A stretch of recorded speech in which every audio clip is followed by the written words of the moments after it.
बिस्मिल्लाहिर्रहमानिर्रहीम। अस्सलाम वालेकुम। आज लेक्चर नंबर 27 है हमारा। और आज हम फेजर्स के ऊपर कुछ और प्रॉब्लम सॉल्व करेंगे।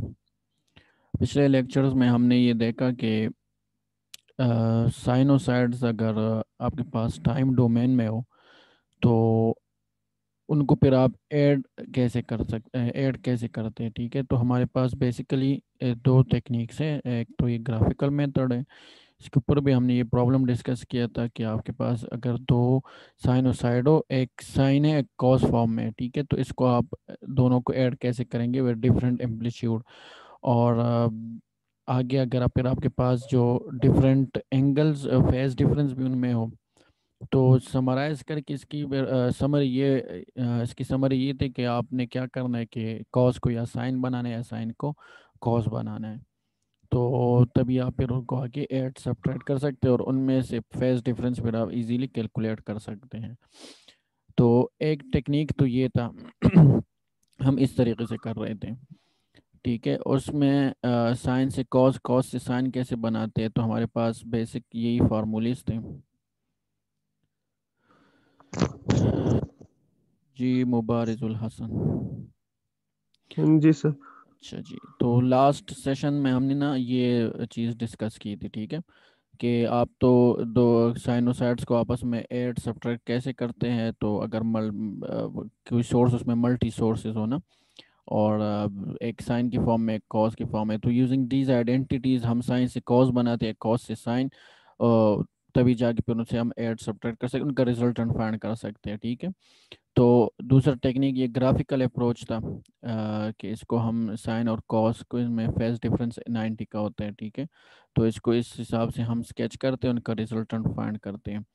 तो ये दो प्रॉब्लम हमने डिस्कस की थी। ये वाला जो था आपके पास, इसमें पूछा गया था ये दो साइनोसाइड्स है कि इनमें फेज डिफरेंस कितना है। तो अगेन इसको, ये कॉस को आप साइन बना सकते हैं, कॉस साइन को कॉस भी बना सकते हो। तो दो तीन मेथड से इसको सॉल्व किया गया था और हर एक से सेम ही आंसर आ रहा है कि इनमें से आपके पास जो फेज डिफरेंस है वो 30 का है। और वो इस हिसाब से कि जो V2 है वो लीड कर रहा है, ठीक है, और V1 जो है ना वो लैग कर रहा है। तो इसको स्केचिंग ये सारे हमने लास्ट सेशन में डिस्कस की थी। अब ये लंबा चौड़ा काम था। अब अगर आपके पास सोर्स में चार पांच साइनोसाइड्स हो, उनके डिफरेंट फेजेस हो, कुछ साइन की फॉर्म में कुछ कॉस की फॉर्म में हो, तो फिर उनका रिजल्टेंट फाइंड करना इस प्रोसीजर से वो काफ़ी लंबा हो जाता है ना, काम लंबा हो जाएगा। इस दो दो को आप करेंगे उसका रिजल्टेंट फाइंड करेंगे, अगले दो को करेंगे उसका रिजल्टेंट, फिर उनको ऐड करेंगे, लंबा चौड़ा काम है ये बहरहाल।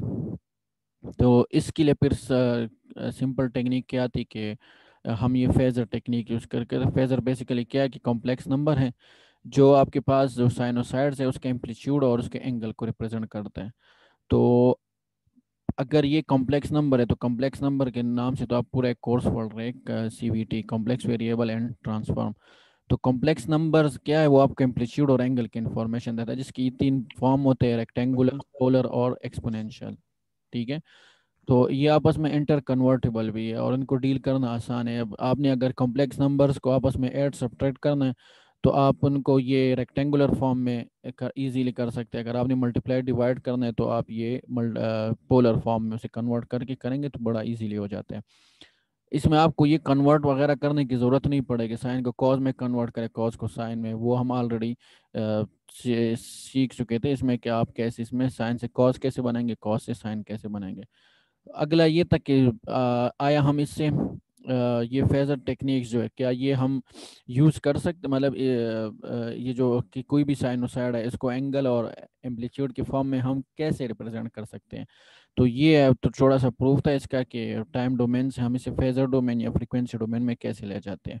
तो वो हमने डिस्कस किया था। एंड पे हमारे पास ये समराइज करके ये बात निकली कि हाँ, किसी भी साइनोसाइड को आप उसके एम्पलीट्यूड, जो कि ये पोलर फॉर्म नज़र आ रहा है, इसके कोई भी साइनोसाइड हो तो उसका आप एम्पलीट्यूड ले और एंगल ले, उससे आप उसे रिप्रेजेंट कर सकते हैं। ठीक है, तो बिकॉज इसमें जो थ्रू आउट द कोर्स हम इसमें जो ये ओमेगा कंपोनेंट है या फैक्टर है, ओमेगा फैक्टर जो एंगुलर फ्रीक्वेंसी है, तो इसको हम कांस्टेंट रखेंगे। ये तभी फेजर्स तो उसी के लिए एप्लीकेबल है जब आपके पास दो सिग्नल्स हो, ठीक है, और या दो साइनोसाइड्स हो उनकी जो फ्रीक्वेंसी है वो सेम, अगर डिफरेंट फ्रीक्वेंसी है तो उसके ऊपर आप फेजर अप्लाई नहीं कर सकते। तो थ्रू आउट द कोर्स इस अंडर ग्रेड लेवल पे आपके पास जो सर्किट एनालिसिस में, एसी सर्किट एनालिसिस में जो फ्रीक्वेंसी होती है वो सेम रहती है, ठीक है। तो आगे चलते हैं, यहाँ तक हो गया था ये। फिर मतलब नेट समरी इसकी ये निकला कि अगर टाइम डोमेन में कोई भी साइनोसाइड हो cos omega T plus five, तो उसे फ्रीक्वेंसी डोमेन में हम क्या लिखते हैं, सिंपल उसका ये जो एम्पलीट्यूड है, एम्पलीट्यूड लिखते हैं, और उसका जो एंगल है वो लिखते हैं। इसको उसके एम्पलीट्यूड और एंगल से हम इस तरह रिप्रेजेंट करते हैं। अगर कॉज की बजाय साइन हो, तो हमने ये सीखा था कि कॉज और साइन में 90 एंगल का फेज शिफ्ट होता है। तो उससे फिर इस फाई के साथ हम +90 या -90 लिखेंगे, उस हिसाब से कि ये अगर साइन के फॉर्म में गिवन और फेज कुछ और हो। तो दूसरी बात ये कि आपके पास अगर चूंकि कॉम्प्लेक्स नंबर आपने कहा फेजर आप कॉम्प्लेक्स नंबर है, तो कॉम्प्लेक्स नंबर को हम इस तरह प्लॉट करते हैं, रियल एक्सिस होते हैं और जो इमेजनरी पार्ट है उसे इमेजनरी उसके ऊपर जो है ना वो प्लॉट करते हैं, ठीक है। तो अब अगर कोई भी नंबर है जो लेट्स सपोज वोल्टेज है, वोल्टेज को आपने फेजर फॉर्म में लिखा, उसका समथिंग एंगल है, तो अगर वो आपके पास जो है ना वो पॉजिटिव एंगल है, तो उसे आप इस तरह ये रियल एक्सिस से हम जब एंटी क्लॉकवाइज ऐसे रोटेट करते हैं, ये आपके पास पॉजिटिव एंगल होता है जो कि लीडिंग डायरेक्शन होगी। और इससे आप अगर नेगेटिव क्लॉकवाइज डायरेक्शन में एंगल को, यहाँ लेट्स सपोज 30 आई के साथ 30 डिग्री है ना, तो 30 डिग्री का आपके पास -30 डिग्री, उसे आप प्लॉट करेंगे इस रियल एक्सिस के विद रिस्पेक्ट टू, यहाँ से 30 डिग्री आप प्लॉट करेंगे, वो आपके पास लेगिंग डायरेक्शन होगी। हमेशा याद रखिए कि जो वोल्टेज और करंट, हम आगे भी डिस्कस करेंगे, इसको प्रूव भी करेंगे कि सर्किट एलिमेंट्स में रेजिस्टर को छोड़, मतलब जो इंडक्टर होता है और कैपेसिटर, इसमें हमेशा वोल्टेज और जो करंट है इसमें जो फेज डिफरेंस होता है वो 90 का होता है, एक में +90 होता है, एक में -90 होता है। हमेशा ये वोल्टेज और करंट एक दूसरे के परपेंडिकुलर होते हैं, ठीक है। तो वो हम देखेंगे वट एवर उनके एंगल फेज डिफरेंस कई कुछ भी हो, लेकिन उनका नेट जो बनेगा ना, हम इसको जब भी प्लॉट करेंगे वो आपके पास 90 डिग्री ही बनेगा, ठीक है। तो अगर ये बात हो रही थी कि अगर कॉस की बजाय साइन गिवन हो, तो साइन और कॉस में फेज डिफरेंस 90 होता है, तो इसमें आप फिर जब इसका वोल्टेज का एम्पलीट्यूड लिखेंगे और उससे 90 डिग्री सब्ट्रैक्ट करेंगे, ठीक है, उस फेज से। लेट्स सपोज ये फेज 30 डिग्री है ना, तो 30 डिग्री -90 डिग्री हो जाएगा। तो ये -90 डिग्री लगाने से इस साइन जो है ना वो कॉस बन जाता है, ठीक है। और सिमिलरली अगर करंट में आपको ऐसा हो कि साइन गिवन हो कॉस के बजाय, कॉस गिवन हो, तो यहाँ कुछ एंगल्स नहीं, बस उसके बजाय डायरेक्ट, क्योंकि ये रियल पार्ट है ना, और ये हमने प्रूव कर दिया कि कॉस को आप इस फॉर्म में रिप्रेजेंट कर सकते हैं। लेकिन साइन है तो साइन को कॉस की फॉर्म में फिर कैसे करेंगे, साइन को कॉस में की फॉर्म में लाने के लिए हम उसके साथ 90 ऐड करते हैं, 90 सब्ट्रैक्ट करते हैं, तो 90 ऐड करने से साइन कॉस बन जाते हैं। 90 ऐड का मतलब ये कि उसमें आप डिले शिफ्ट ला रहे हैं 90 का, साइन में आप जब डिले शिफ्ट 90 का ले आते हैं तो साइन से कॉस बन जाता है, और ये -90 दूसरा अपनी जगह रह जाएगा। तो बहरहाल इस तरह आप कर सकते हैं। ये हमने ये भी प्रूव किया था कि अगर आप टाइम डोमेन में डेरिवेटिव लेते वोल्टेज का या करंट का, तो फेजर डोमेन में उस डेरिवेटिव की बजाय हम क्या लिखेंगे, j⍵v लिखेंगे।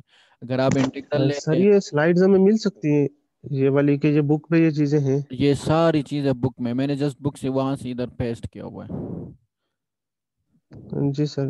ठीक है। इवन बुक में और भी डिटेल है, लेकिन वो तो मैंने जस्ट रीड आउट किया, इधर मैं आपको इक्वेशन समझा रहा हूँ, बाकी इसके और फर्दर और भी एक्सप्लेनेशन वहाँ है जो मैं आपको यहाँ बता भी रहा हूँ, और आप बुक से भी देख सकते हैं। ये कंप्लीट बुक है, और इस कोर्स के लिए स्पेसिफिकली आपने जो fundamental of electric circuit book है बाय अलेक्जेंडर, मेन बुक आपने वो फाइंड जी सर। फॉलो अप करना है, ठीक है। आप बेशक जो बाकी रेफरेंस बुक्स है उन वो भी देख सकते हैं एग्जांपल्स और प्रॉब्लम्स के लिए, लेकिन सबसे ज़्यादा सिंपल जो है ना वो सिंपल लैंग्वेज में समझाया गया है, वो fundamental of electric circuit by Alexander, ठीक है। जी सर। आगे चले, फिर यहाँ तक हो गया था। फिर इसमें ये भी हमने डिस्कस किया कि वीटी क्या चीज़ है और वीएम क्या चीज़ है। एक टाइम डोमेन, एक फ्रीक्वेंसी डोमेन, एक इंस्टेंटेनियस वैल्यू आपको दे रहा है, दूसरा आपके पास जो है ना वो फ्रीक्वेंसी के बारे में या फेज के बारे में।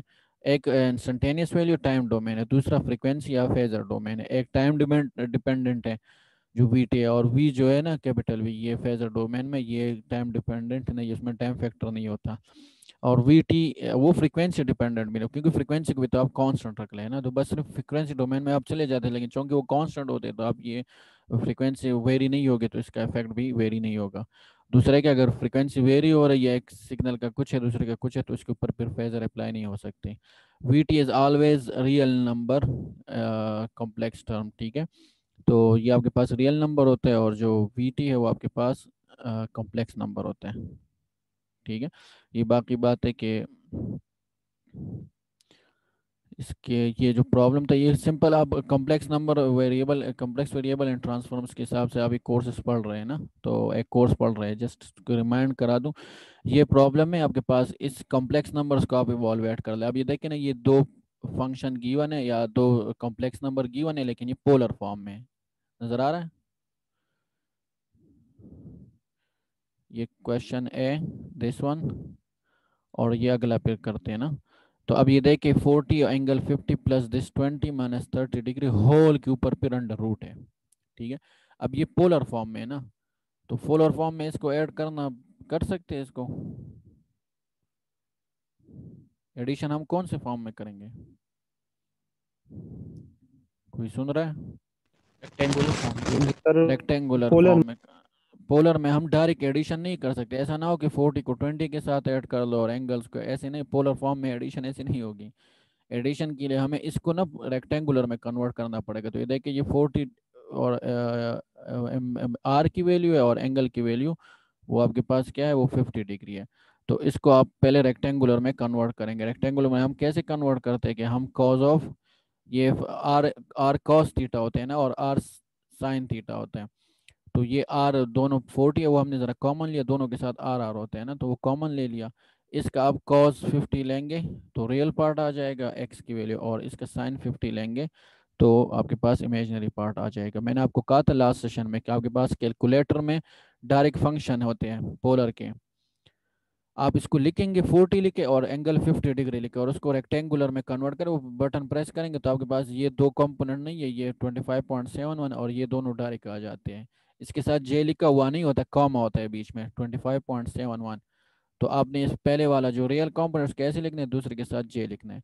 अब ये पोलर जो है ना, ये फॉर्म आपके पास कन्वर्ट हो गया इसमें रेक्टेंगुलर में, ठीक है।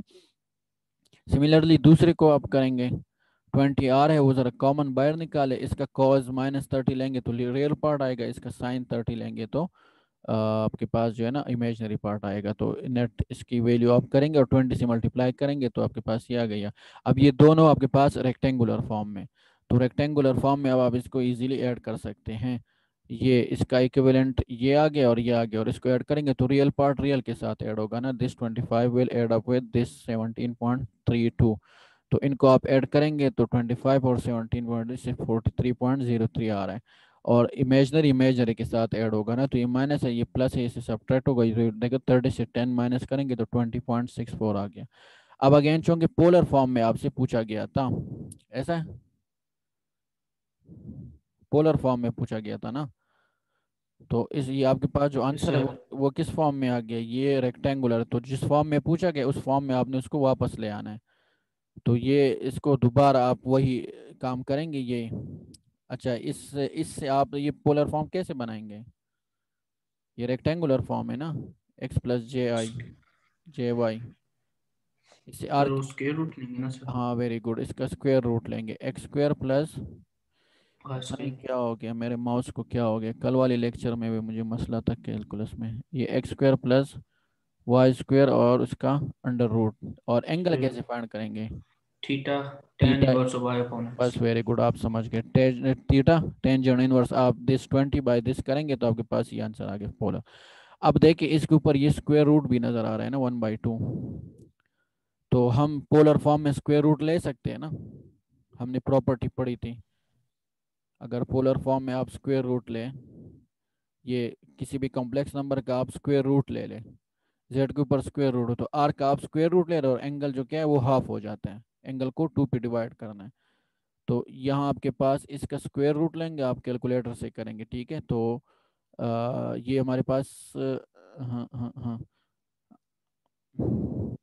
क्या किया है, हाँ, इस 47 का आप स्क्वायर रूट लेंगे तो आपके पास ये समथिंग 6.9 आएगा। देखिए 49 होता तो इसका स्क्वायर रूट क्या आता, 7 आता ना, 49 से थोड़ा सा कम है तो ये देखिए 7 से थोड़ा सा कम वैल्यू होगी, ये स्क्वायर रूट आपने लिया z का, और इसका एंगल को हाफ करेंगे ना, 25/0.63, इसको 2 पे डिवाइड करेंगे तो 12 पॉइंट, ये फाइनल आंसर आ गया। ठीक है। सिमिलरली ये दूसरा भी देख लेना है। ये ऊपर पोलर फॉर्म में एक एलिमेंट, दूसरा रेक्टेंगुलर फॉर्म में, ये भी रेक्टेंगुलर है, ये भी रेक्टेंगुलर, और उसका आप ये स्टेरिक क्या रिप्रेजेंट करता है? स्टेरिक सर किस इसका नहीं आइडिया। स्टेरिक कंजुगेट के लिए होते हैं ना, या कंजुगेट के लिए या ऐसे बार होते हैं ऊपर, या इस तरह स्टेरिक होते हैं। मतलब अगर z आपके पास इक्वल है 2 + j3, और इसके ऊपर, और आपको अब कहा जाए ना कि z कैन स्टेरिक फाइंड कर दें। z स्टेरिक क्या होता है? ये जस्ट इमेजनरी पार्ट जो है ना उसका, वो उसका साइन चेंज हो जाता है, प्लस है तो -j3 हो जाएगा, माइनस होता तो +j हो जाता। तो नॉर्मली या इसको z स्टेरिक से रिप्रेजेंट करते हैं, z के ऊपर ऐसे बार होते हैं। क्लियर हो गई बात? This asterisk is for conjugate, complex conjugate. Complex conjugate हम कैसे लेते हैं कि हम जो इमेजनरी पार्ट है कॉम्प्लेक्स नंबर का, उसके साइन को चेंज कर देते हैं, पॉजिटिव है तो उसे नेगेटिव करते हैं, नेगेटिव है तो उसे पॉजिटिव करते हैं।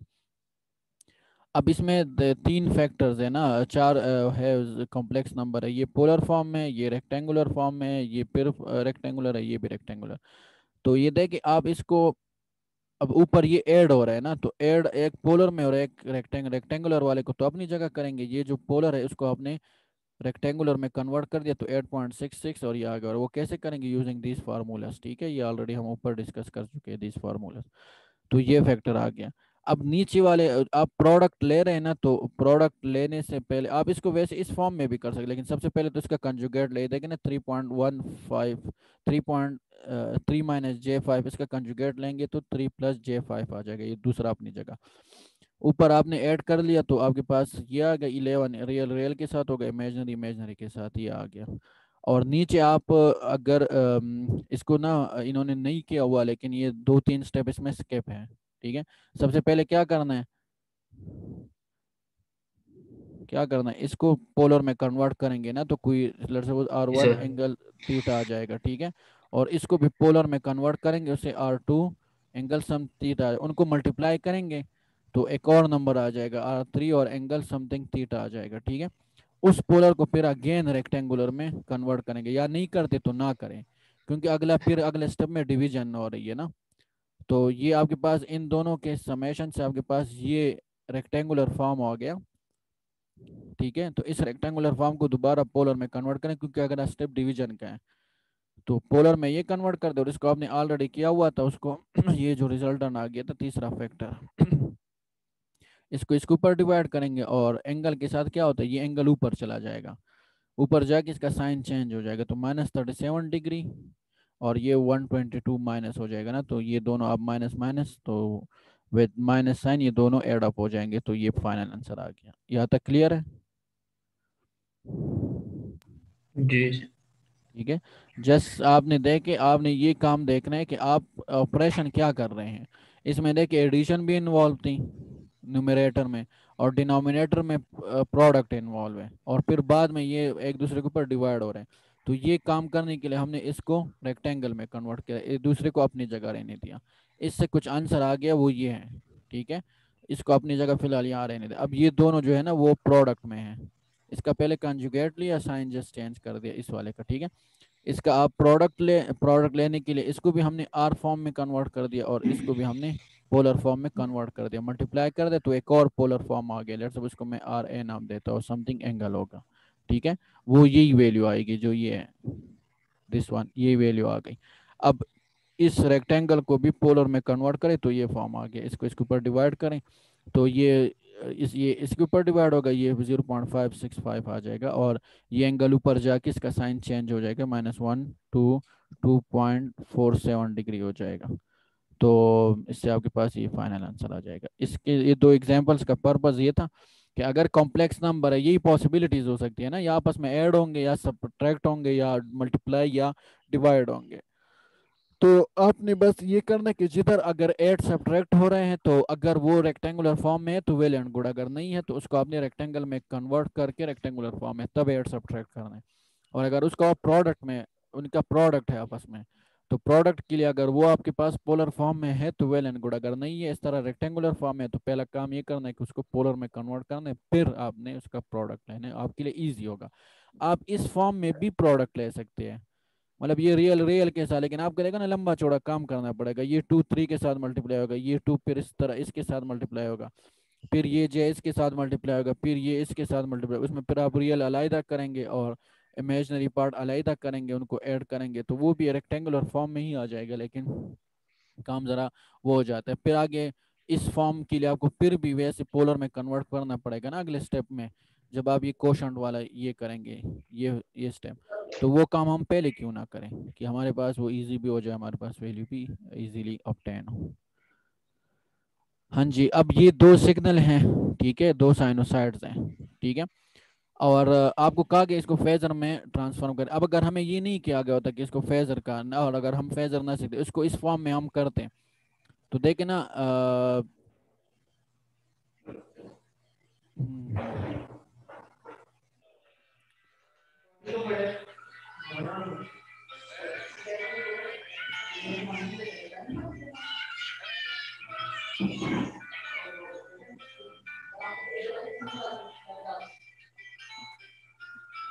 अच्छा, इसमें मुझे ना ये ज़ाहिर में ये एरर लग रहा है, या तो ये 50 है या ये 30 है, ठीक है, ये क्योंकि फ्रीक्वेंसी सेम होगी। बहरहाल देखते से ये फ्रीक्वेंसी मेरे ख्याल में ये मिस्टेक है।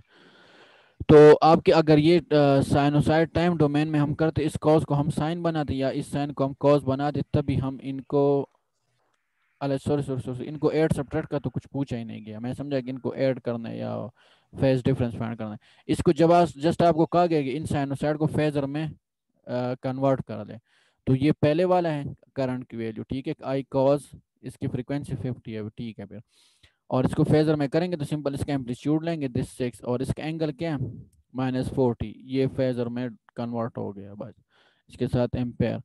और दूसरा आपके पास माइनस साइन है, ठीक है, इसमें अब दो ट्रिक्स है। इस साइन को हमने कहा था ना कि अगर ये माइनस ना होता, सिर्फ कॉज होता, तो इसके साथ हम +90 लिखते, मामला हल हो जाता, लेकिन ये बाय माइनस साइन है, इस माइनस को पहले प्लस कॉज करना है, तो प्लस कॉज करने के लिए हम इसके साथ -90 ऐड करेंगे और -90 सब्ट्रैक्ट करेंगे, ठीक है, तो ये -90 की वजह से ये जो साइन है ना ये माइनस कॉज हो जाएगा, तो जो बाहर माइनस निकलेगा वो माइनस इस माइनस को प्लस कर देगा, ठीक है, और ये अगला 90 अपनी जगह रह जाएगा।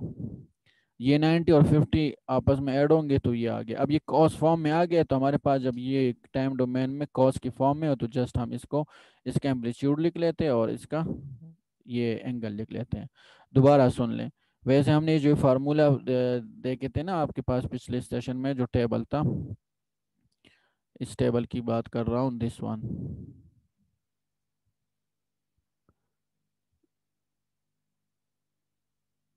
ये देखिए साइन है ना, तो आप जस्ट उस एंगल से 90 सब्ट्रैक्ट कर देंगे, ठीक है, लेकिन अगर माइनस साइन है, ये साइन के फॉर्म में भी क्यों ना, उसके साथ बाहर माइनस भी है, तो इस साइन, पहले इस माइनस को प्लस करना है, क्योंकि ये जो आप -90 करते हैं ये प्लस साइन के लिए, तो इस माइनस को पहले प्लस करना है, ठीक है, बिकॉज ये भी प्लस कॉस के लिए है ना। तो हमने दो काम करना है, एक तो साइन से कॉस बनाना होता है और एक उससे प्लस कॉस बनाना है। तो प्लस कॉस बनाने के लिए हम क्या करेंगे, हम दोबारा इधर आएंगे, ये देखेंगे ये जो आपके पास आइडेंटिटीज है, ट्राइग्नोमेट्रिक आइडेंटिटी दीज, तो साइन से प्लस कॉस बनाने के लिए आप उसके साथ 90 उससे सब्ट्रैक्ट करते हैं और 90 ऐड करते हैं, ठीक है, तभी आपसे उससे प्लस कॉस बनेगा, समझ रहे हो।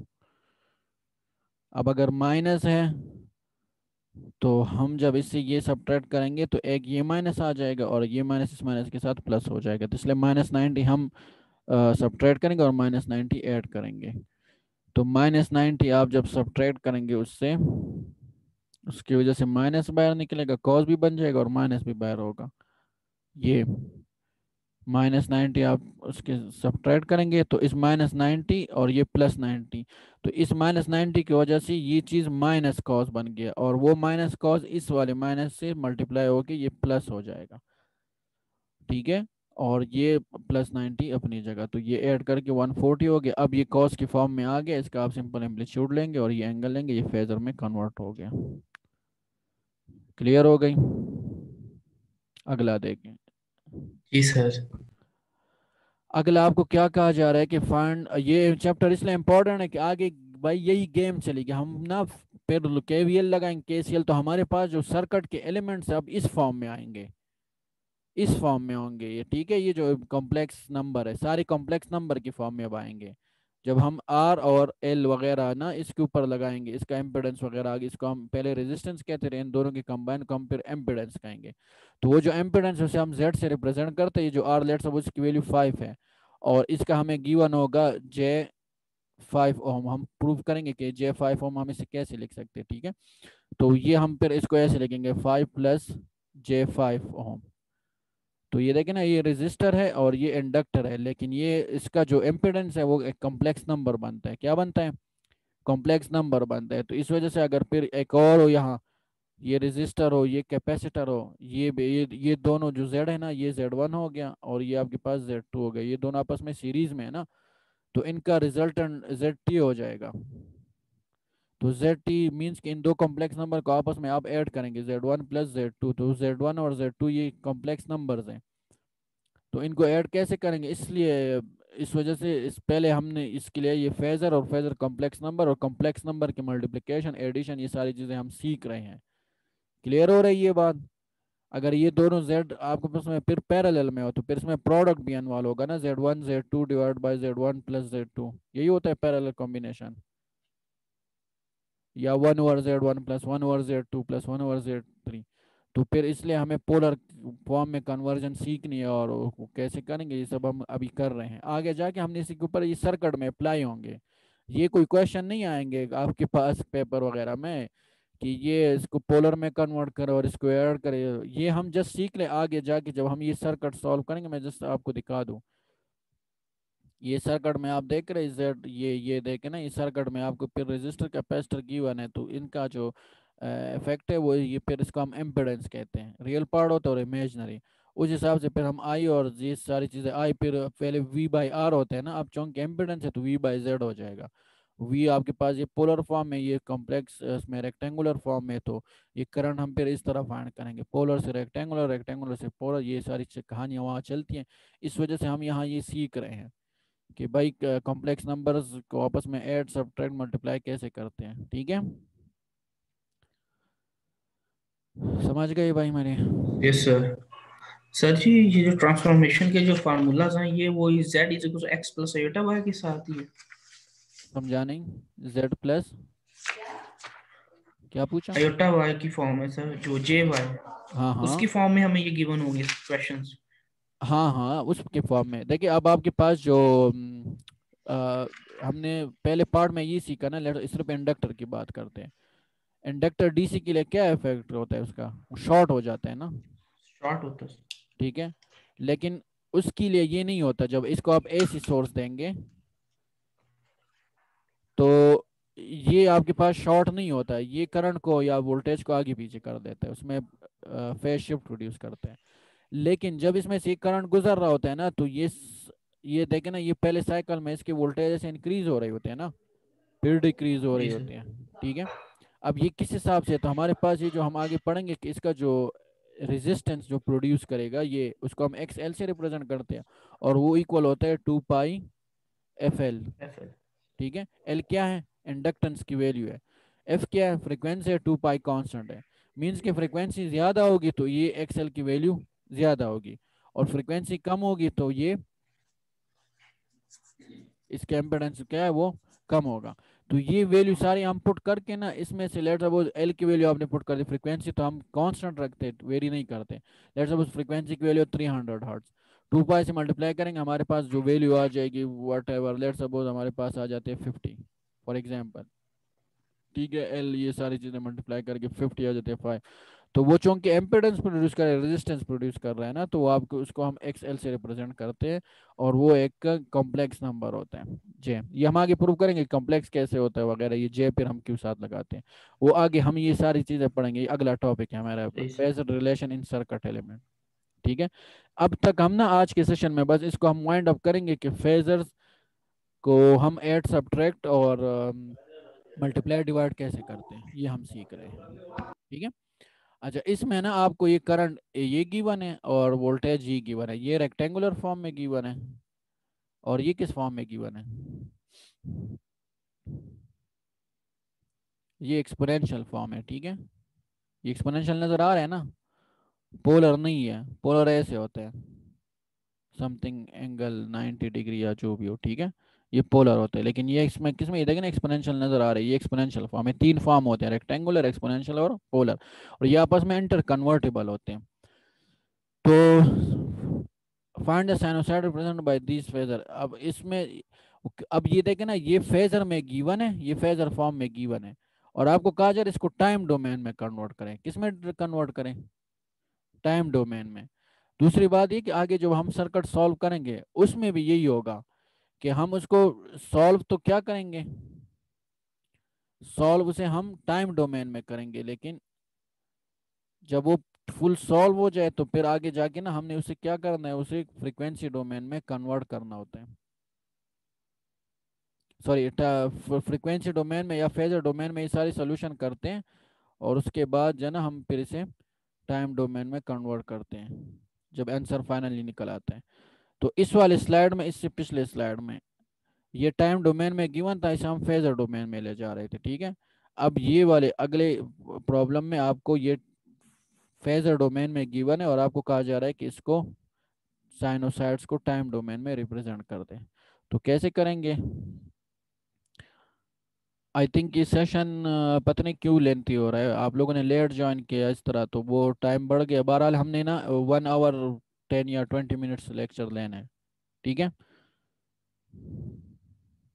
आज मैंने आप लोगों को मिड टर्म भी सॉल्व करना था, तो देखते ये जब तक ये चलता है तो ज्वाइन कर दे, छोड़ना नहीं है। सुन रहे हो, जी सर। आप लोगों की ट्वेंटी जी सर। सेवन स्ट्रेंथ है और सिर्फ 2-3 ऑनलाइन हो रहे, और मेरी सब के ऊपर नजर है। मैं एक तो अपनी अटेंडेंस जल्दी लगा लो, अभी आप लोग किसी और को बताना नहीं है, ये 3 लड़के का अटेंडेंस होनी चाहिए, हमजा मुस्तफ़ा, मुबारिजुल हसन और वासिक ज़मीर। चैट में ना बस प्रेजेंट सर लिख दो। ये आज ये टॉपिक खत्म होना, फिर मैंने आप लोगों का मिड टर्म आपको इधर ही सॉल्व करना है। अच्छा जी, ये फेजर डोमेन में क्यों ने आपको कहा जा रहा है इसको साइनोसाइड के फॉर्म में रिप्रेजेंट करें। तो सबसे पहले ये रेक्टेंगुलर फॉर्म है, इसको हमने किस में कन्वर्ट कर दिया, पोलर में। पोलर में कैसे करेंगे, इसका स्क्वायर ले, इसका स्क्वायर ले और उसका स्क्वायर रूट ले ले, फिर ऐड करके स्क्वायर रूट ले ले तो 5 आ जाएगा। 4/-3 कर ले और उसका टेंजेंट इनवर्स ले तो आपके पास एंगल ये आ जाएगा। Transforming this to time domain. अब टाइम डोमेन में कन्वर्ट करते हैं तो कैसे, ये हमें पता होता है कि ये एम्पलीट्यूड होता है और ये कॉस के साथ क्या होता है, उसका फेज होता है। तो cos omega T plus this angle, कुछ और आता तो फिर हम वो एंगल लिख लेते। ठीक हो गया। इस वाले में जरा काम लंबा चौड़ा है। याद रखिए कि ये जो जे है, जे जे किसकी इक्वल होता है, जे की बजाय ये 1 और एंगल 90 क्यों लिखा हुआ है, ये मुझे कोई बता रहे, उसको बोनस 1 मार्क्स मिलेगा।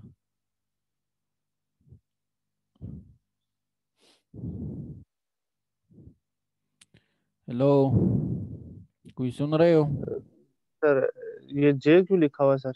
यही तो मैं पूछ रहा हूँ, जे तो लिखा हुआ है ना, जे तो क्वेश्चन में गिवन है, लेकिन फिर आगे लिखा हुआ है जे की बजाय 1 एंगल 90 डिग्री। ये 1 एंगल 90 डिग्री के कैसे इक्वल होता है, सिंपल जे, मैं बताता हूँ। ये कॉम्प्लेक्स नंबर है कि नहीं है, ये कॉम्प्लेक्स नंबर ही है, लेकिन इसमें रियल पार्ट क्या है, वो जीरो है ना। इसको ऐसे लिख सकते हैं कि नहीं लिख सकते हैं, कुछ तो बोला करो, बोलो ये लिख जी जी सकते, सर, सर जी जी। सर। लिख सर सकते जी हैं सर। ना। अब मैंने इसका मैग्नीट्यूड लेना है ना ये, तो मैग्नीट्यूड कैसे लेते हैं, 0² प्लस 1² हो जाएगा अंडर द रूट, क्या आ जाएगा। इसको ना, इसी को मैंने पोलर फॉर्म में कन्वर्ट करना है ना, तो इसके आर, पोलर फॉर्म क्या होता है, पोलर फॉर्म होते हैं आर और एंगल थीटा। तो आर की वैल्यू ये निकल आई ना 1, ये 1 निकल आया ना। और एंगल कैसे फाइंड करते हैं, थीटा इक्वल होता है टेंजेंट इनवर्स क्या, 1/0, टेंजेंट इनवर्स 1/0। 1/0 किसकी इक्वल होता है, इन्फिनिटी के ना। जीरो। तो टेंजेंट इनवर्स इन्फिनिटी किसके इक्वल होते हैं? 90 की इक्वल पाई बाय होते हैं। टू। किसके? पाई बाय 2 की इक्वल होते हैं। तो पाई बाय 2 क्या होता है? वो 90 डिग्री होता है। ठीक है। अगर ये माइनस जे होता तो फिर ये -90 आएगा। क्या आएगा? -90। अगर मैं आपको टेंजेंट का प्लॉट कर दूं, टेंजेंट एक्स का ग्राफ प्लॉट कर दूं, तो टेंजेंट एक्स का ग्राफ ऐसे बनता है। ये आपके पास -पाई/2 पे ये नेगेटिव इन्फिनिटी की तरफ जाता है। ठीक है, ये नेगेटिव इन्फिनिटी है। और पॉजिटिव पाई/2 के ऊपर ये पॉजिटिव इन्फिनिटी की तरफ जाता है। इसकी वैल्यू ऐसे ऊपर जाती है। सॉरी, ये पॉजिटिव इन्फिनिटी। अब जब ये, तो आप टेंजेंट पाई/2 लेते हैं तो ये इन्फिनिटी आता है। आप क्या करते हैं? टेंजेंट में सिंपल टेंजेंट टेंजेंट पाई/2 किसकी इक्वल होता है? इन्फिनिटी के। भाई किसकी इक्वल होता है? बोला करो ना। इन्फिनिटी के। तो इस इन्फिनिटी का जब आप टेंजेंट इनवर्स लेंगे, इसी से ना आप टेंजेंट इनवर्स को उस साइड पे ले जाओ ना, तो टेंजेंट क्या हो जाएगा? इनवर्स हो जाएगा। इन्फिनिटी इज इक्वल टू पाई/2 हो जाएगा ना। तो आप जब पॉजिटिव इन्फिनिटी का लेंगे, वो पॉजिटिव पाई/2 आएगा। नेगेटिव इन्फिनिटी का टेंजेंट इनवर्स लेंगे तो वो नेगेटिव पाई/2 आएगा। तो आगे जाके ना ये जे जे इक्वल होगा किसके? हमने अभी सीखा 1 एंगल 90 डिग्री। अगर नेगेटिव जे होगा तो वो किसकी इक्वल होगा? 1 एंगल -90 डिग्री। समझ गए? पता नहीं किससे मैं बोल रहा हूँ, लेकिन 3-4 बंदे ऑनलाइन है, गूंगे। गूंगे नहीं या बहरे हैं। तो जी बहरहाल सर। इस जे की जी सर, बजाय समझ गए। ये वैल्यू लिख दिया, और आगे देखे ये 8 और ई की पावर, ये इसको भी कन्वर्ट करना है। कैसे करेंगे जी? इसको सिंपल पोलर फॉर्म में करना है ना।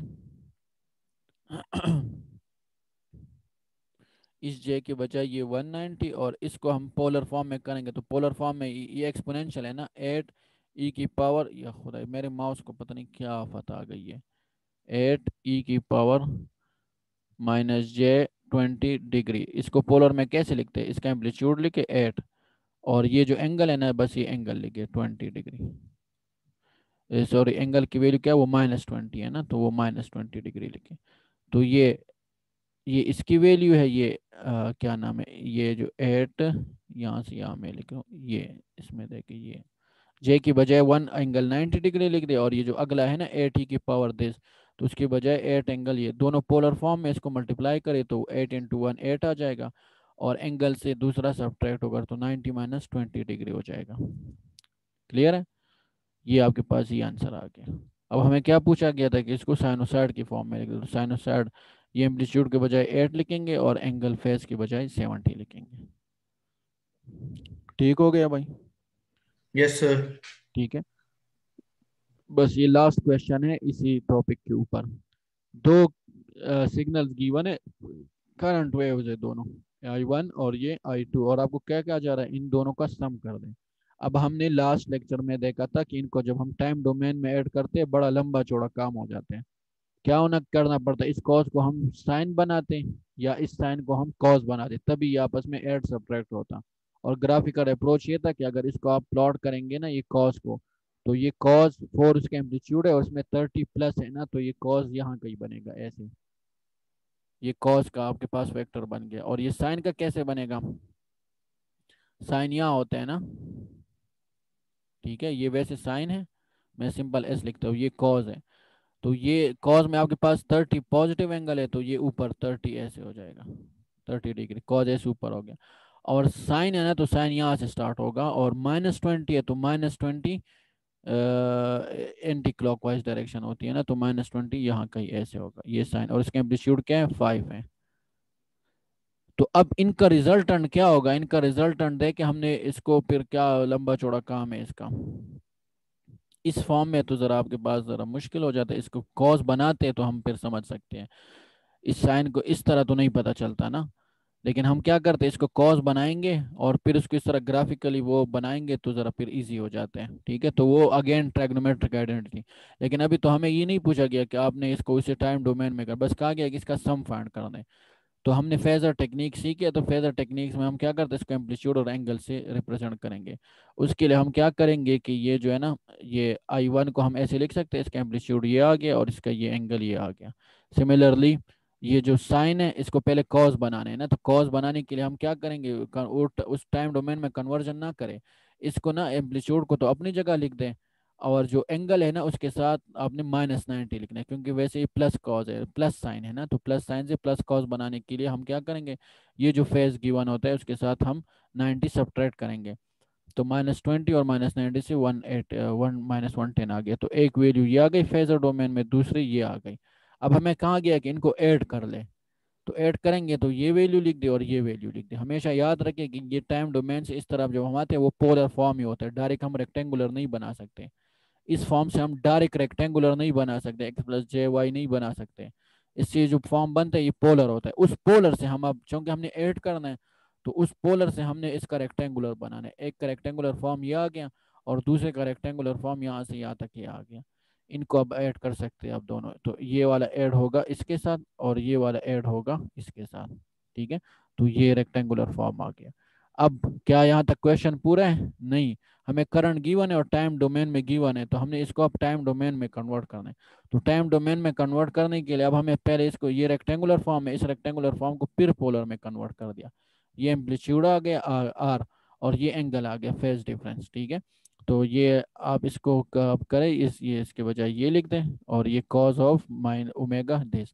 तो वो जो दो करंट्स का आपके पास समेशन है या रिजल्टेंट है वो आपके पास क्या है, वो ये है। समझ गए? I2 और प्लस I2 इसमें आपके पास इसके इक्वल हो गया। क्लियर हो गई मेरे भाई ये बात? जी सर। Yes sir. ठीक है, तो ये सेशन तकरीबन ख़त्म होने लगा है। आप बाकी लड़कों को भी कहते हैं, अभी तो सारे जाग ही गए होंगे ना, तो आप ये करें कि अगले सेशन में ना वो कोई 20 मिनट्स का हम लेंगे, उसमें मैं आपको मिड टर्म सॉल्व करूंगा। और अगली वीक ये चैप्टर मैंने पहले सेशन में ख़त्म करना है, ठीक है। बल्कि ये प्रॉब्लम भी यस डिस्कस करते हैं क्योंकि ये इसी के साथ ही है। तो अगले सेशन के पहले 5 मिनट में ये डिस्कस करते हैं, ये एक ही प्रॉब्लम है और ये इम्पोर्टेंट है, ये बहुत ज़्यादा, ठीक है। तो ये टॉपिक कम्प्लीटली ख़त्म हो जाएगा और अगले में फिर हम उसमें साथ साथ वो भी करेंगे। बल्कि 1.5 मिनट है ना, इसको करते इसमें क्या मुश्किल है। ये आपको देखें ना, using phasor approach determine total current find कर दे, ठीक है। अब ये इक्वेशन कहाँ से आई है उससे हमें फिलहाल अभी गरज नहीं है। ये कोई KCL KVL लगा हुआ है RLC सर्किट के ऊपर, ठीक है, वो लूप के ऊपर लगा हुआ है और आपके पास जो है ना ये इक्वेशन आ गया नेट, ये करंट की फॉर्म में है ना। तो कई आपके पास क्या लगा हुआ है, KCL किसी नोड के ऊपर लगा हुआ है कि उसके एंटरिंग करंट ये है और लीविंग करंट्स ये है, ठीक है। अब आपको कहा गया कि वो टोटल करंट आपके पास किस इक्वल है। तो अब आप ये इंटीग्रल भी है डिफरेंशियल भी है, तो हमने अभी ये सीखा था ना कि इसको फेजर फॉर्म में कैसे रिप्रेजेंट करते हैं, इसको सबको हम फेजर फॉर्म में कन्वर्ट करेंगे। तो फेजर फॉर्म में इसको ऐसे लिख सकते हैं, इसको 50 के बजाय 50 लिख दिया, एंगल की बजाय एंगल लिख दिया। डेरिवेटिव का हमने पढ़ा था कि अगर आप करंट या वोल्टेज का डेरिवेटिव लेते हैं तो वो आपको j⍵i या j⍵v के फॉर्म में लिख सकते हैं। ये 30 के साथ मल्टीप्लाई हो रहा है वो अपनी जगह, और di/dt के बजाय हमने j⍵i लिख दिया। और ये जो इंटीग्रल है इसके बजाय क्या लिख दिया, 8/j⍵, की 8 अपनी जगह, ये जो कांस्टेंट है, और इंटीग्रल i की बजाय हम i/j⍵ लिख सकते हैं। ये लास्ट स्लाइड्स में हमने ये प्रूव किया था, ठीक है। और ये 4i की बजाय 4i लिख दिया। ये सारे जो